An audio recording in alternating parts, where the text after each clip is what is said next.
Today I'm walking on a college campus, which is an appropriate place for this video because many or most or all of these students surrounding me, walking by me, have no idea what they're entering into after their academic career is done.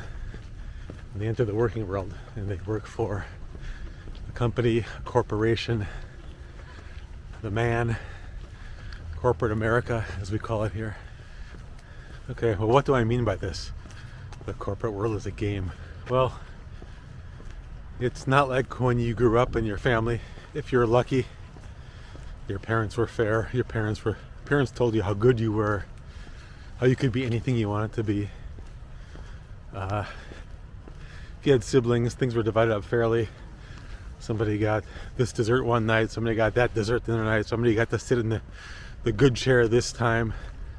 The other person or other people got to sit in next time, and things were rotated fairly for the most part. It's not like school where the best students get the best grades. If you're smart, you study, you work hard, you get immediate feedback, and you know exactly where you stand. A, B, C, D, F.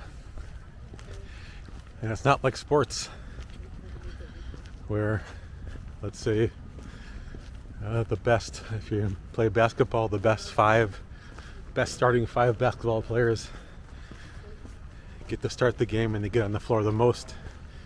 If you're on a running team, a cross-country team, you may take the top eight fastest people, and they're the ones who get to start in the next cross-country meet. Corporate world, the working world is like none of those things. And again, it took me many years to realize this, and this is where a lot of people's frustrations lie. They think that they're going to get recognized for their hard work or their smarts or how good they are at their job, and it just doesn't work like that. The corporate world is not a meritocracy, meaning the best people at their jobs don't necessarily get ahead. The smartest people don't necessarily get ahead. The hardest working people don't necessarily get ahead. It works like this.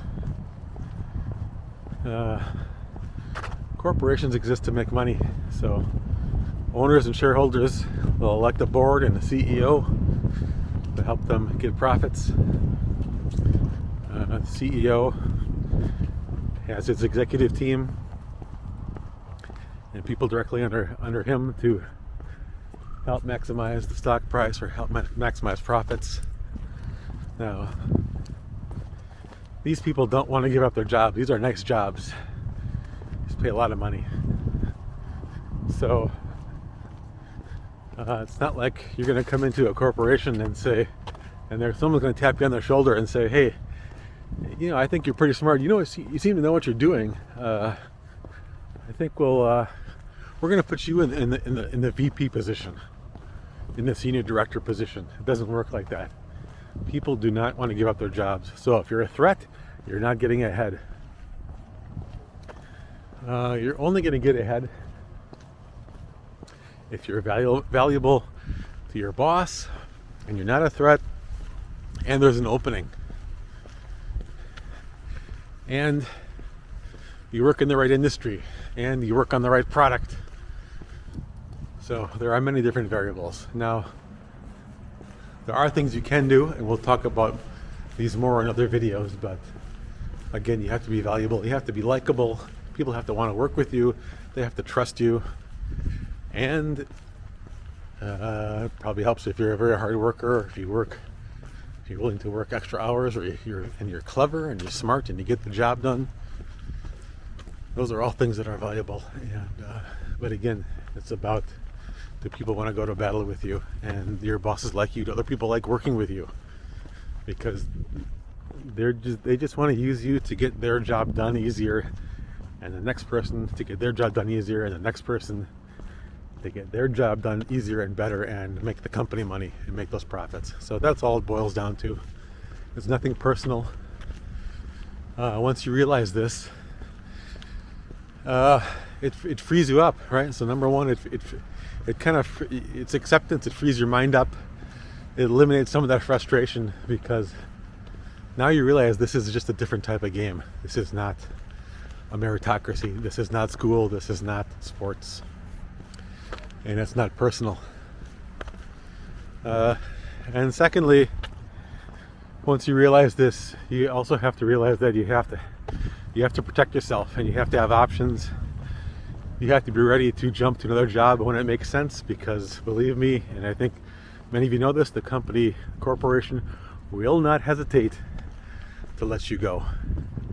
As soon as there's a threat to the bottom line, as soon as they think they can make more money by having other people do your job or having less people do their jobs, they will not hesitate to cut you loose.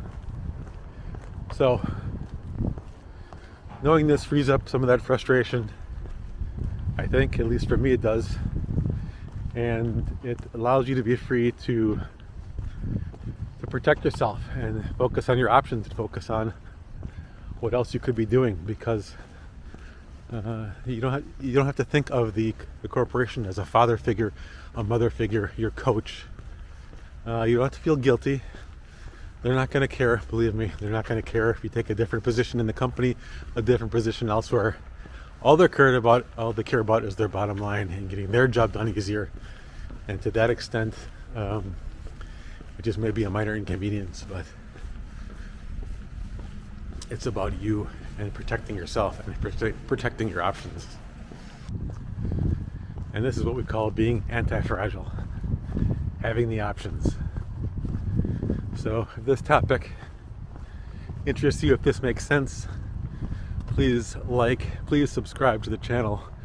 I talk about these kind of topics, work topics, and much, much more to live your best life. Thanks for watching, and I'll see you in the next video.